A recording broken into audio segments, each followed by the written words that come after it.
ku isi tubona ibyiza twifuza bateye imbere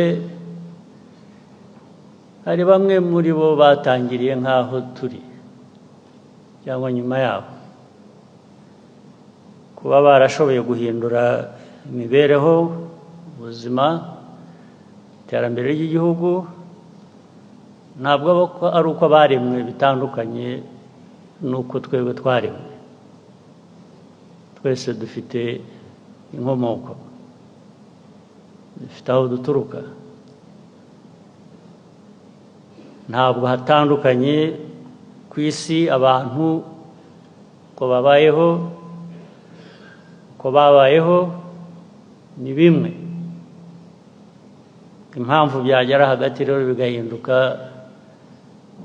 bamwe bagasa nk'aho baremye abandi ntabwo ari byo nta nubwo mukwiriye kuba mwabyemera ariko kubyemera ni ugushaka kuguma aho uri hatameze neza ukumva ntacyo bigutwaye iyi nama y'umushyikirano rero ni ukugira ngo mu biganiro byose turi bugezweho